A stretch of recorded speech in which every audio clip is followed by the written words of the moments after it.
Hey guys, Tom itself here. In this video, we're going to take a look at the QBB LSW, the high fire rate LMG.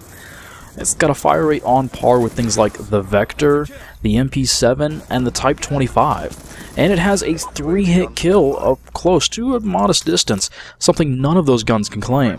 However, it still handles like a light machine gun, slow and clunky. And there's a lot of recoil, and at first I really didn't like this gun. But after I put some time into it, unlocked some attachments, and tried some different stuff, I found what worked for me, and that's what I'd like to share with you today. The fire rate and damage are impressive, but the handling is slow and clunky. Zooming in and out, it can get the job done, but it's not the best. My biggest problem with this gun is the muzzle flash. With that high rate of fire, you make it really hard to see what you're trying to shoot at. So that's why you see me trying the acog in that first set of clips. Usually that helps a little bit, and with the QBB it really didn't. So after a while I unlocked the Suppressor, and that deals with that muzzle flash problem, and it's more helpful than a sight when it comes to staying on target. Although the dual band might be a reasonable choice, a red dot, acog, it doesn't matter. There's so much muzzle flash that seeing what you're shooting at once you've started shooting is hard. So as far as putting suppressors on light machine guns, it's great on the MK48, but I find it's almost a necessity for the QBB LSW. I really don't like running it without it. The trouble is that that's a fairly late unlock. And so if you don't have the suppressor for this gun yet and you've given up on it, I suggest that you go back, unlock the suppressor, and try it out with that, and see what you think of it. It really makes a world of difference to me. Now with that out of the way, let's go back and talk about that damage profile some more. This thing has some potentially very nasty, very fast times to kill. That high fire rate, 937 rounds a minute. 3-hit kill. That's not something any other gun with that fire rate can claim. 3-hit kill out to 18 meters, and then a 4-hit kill out to 38 meters or so. After that, it comes a 5-hit kill, and, well, with the fairly high recoil for this game, and 5 hits to kill, it's not really that good out at its 5-hit kill range. So unlike the MK48, that I really like using at longer ranges, this is more of a close to medium range weapon. The issue with using it in close range is that, well, it handles like an LMG, and even with those faster times to kill, if you're not already ADS'd on target, the faster time to kill isn't going to matter because the handling is so slow that you're not going to be able to get on target, and so yeah, you're not going to have a leg up on an SMG and walking around a corner and trying to hip fire each other. That's just not what this gun is made for.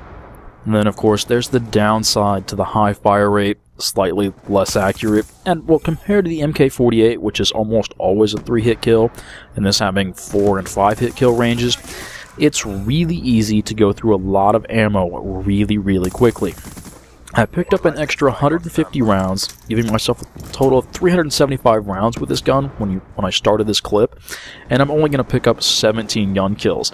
That's somewhere around 20 bullets per kill. Now, I did pick up some assists, so it's not quite that bad, but I wasn't spraying through walls like I often like to do with my light machine guns. And so, well, what that ends up meaning is that I have to be on the lookout for an opportunity to reload after I've even picked up 1 kill. That's not something I do with some of the other light machine guns. So, for the QBB, I recommend always having a secondary pistol.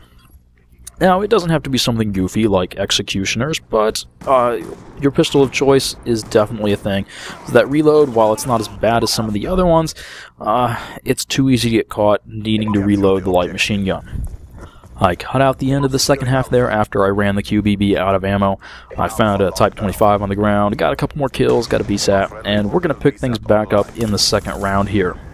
So with the QBB, I find that I really want to avoid the longer range fights where it's a 5-hit kill, and it does have the 3-hit kill range, but again, slow handling means it's not well suited for going up against SMGs and shotguns. So there's this limited range where I really like to try to use this gun. That's why you saw me being a little bit campy there in that building at the start. Holding down the center of the map is called camping. Well, sue me. It's the same. It's an LMG. You're not going to run and gun with it. The one thing, though, that will make you more mobile with this, and still keep your advantage of that very, very fast time to kill, is the stock. And that's the second attachment that I view as almost necessary for this gun. Less necessary than the suppressor, but very important, very useful, because otherwise moving around in those mid-ranges that you really want to work this gun at is going to be very tricky. So suppressor, stock, and I wouldn't recommend running it any other way. That combination of attachments is going to make it much easier to keep getting fights at the ranges you want, sliding in and out of cover to avoid the longer range gunfights, staying suppressed so enemies don't know exactly where you are and try to rush directly at you. And it's going to make picking up some fairly long kill streaks possible. There we go. That's what I'm talking about. I find that the rest of the loadout is much more flexible, but there are a few things I would strongly advise against. The first, and biggest, is Ghost. You're just not going to be moving around enough to keep Ghost active. Even with the stock attachment, sliding around with the LMG isn't going to keep it active. Ghost just isn't worth it. And on a similar note, generally Scavenger isn't worth it. You're not going to be moving around enough to pick up enough scavenger packs to take advantage of that perk. Oh, your teammates might appreciate having more scavenger packs on the ground. It's not something I view as particularly useful to this class. And so I wouldn't recommend a lot of the perk 3s either. Dexterity, Dead Silence, Extreme Conditioning. You really don't want to be running around a lot with a light machine gun. That's not what it's good for. So, at first, I really didn't like this gun. I also really didn't like it when I had to run it without attachments again to get the gold camo challenges. But I found that with the suppressor and the stock, it's not a half-bad gun, and you can take advantage of that amazing time to kill. Now, I hope this is useful for you guys. I'm going to leave the link to Symthic.com's Black Ops 2 stats so you can take a look at all the light machine guns and comparisons. I'm not going to fill a video with them. Go ahead and check that out if you're interested in more of the weapon stats. Anyway, thanks for watching. I hope you enjoyed it, and I'll see you later.